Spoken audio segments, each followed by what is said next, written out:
In Galactic Alliance, the Earth faces an unimaginable threat. A galactic force capable of erasing everything we know. As the shadow of annihilation looms, every nation on the planet must set aside rivalries and unite under a single banner to confront this cosmic enemy. This review introduces the key figures who will shape humanity's fight for survival. The leaders, warriors, and visionaries whose courage and flaws will determine the fate of Earth and the galaxy beyond. My name is Arthur Kane, and I'm being considered to command the new space carrier, the ISS Langley. Not long ago, I led the USS Jackson during the Battle of Taiwan, a fight that changed everything. Against overwhelming odds, I crushed a massive Chinese invasion force and secured the island. That victory made me a hero to many, though not everyone in the Navy sees it that way. Admiral Hunter relieved me of my command and put me on leave, claiming I was reckless, too aggressive, too willing to take risks that led to unacceptable casualties. Maybe he's right.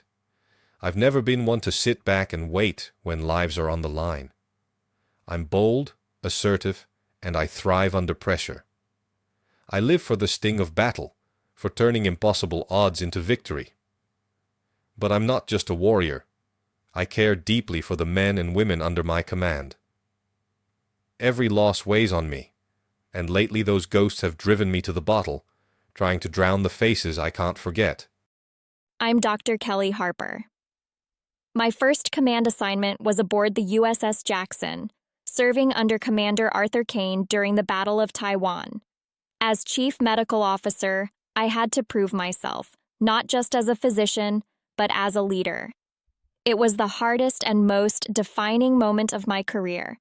I'm confident in my work, though I'll admit I can be a little awkward in personal situations. Some say that's part of my charm. Compassion is at the core of who I am. In the chaos of war, I try to bring warmth and reassurance. In the medbay, my calm presence helps steady those who come through my doors. I'm dedicated to my crew because, out here, humanity matters more than ever. Even in war, empathy is what keeps us grounded, and I'll never let anyone forget that. I'm Commander Bruce Grant, a Navy veteran who's been around the block more than a few times. My career has been built on skill and experience, but I'll admit, my irreverent attitude hasn't exactly helped me climb the promotion ladder. Still, I earned my stripes and became squadron commander aboard the old USS Reagan. That's where I first met Arthur Kane, a cocky young fighter pilot who reminded me a lot of myself. Over time, that respect turned into a solid friendship. When Arthur rose through the ranks, I was always in his corner. So when he took command of the USS Jackson, his first call was to me. He asked me to run his flight deck. I didn't hesitate. My gung-ho spirit makes me a natural motivator, and I love mentoring young aviators, building bonds that last. I thrive in the heat of battle, and when it comes to Arthur, I'd do anything.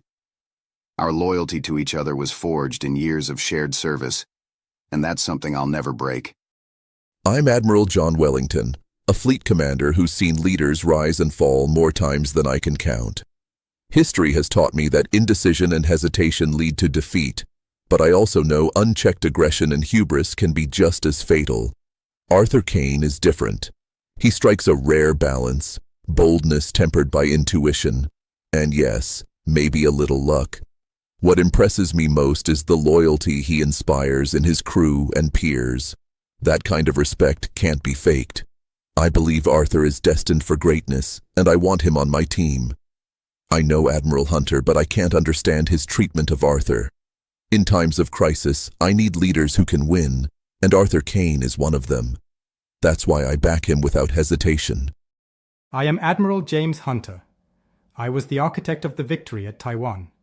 At least, that's how I see it. Yet Arthur Kane's reckless actions stole the spotlight, overshadowing the strategy that made that triumph possible. He charged ahead without orders, and the result was unnecessary bloodshed. Those casualties tainted what should have been a flawless victory. The accolades he received are undeserved. That recognition should belong to me.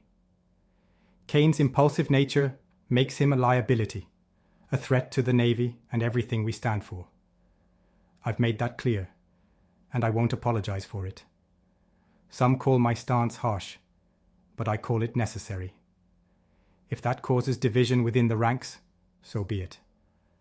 I'll do whatever it takes to protect this fleet from men who think glory matters more than discipline.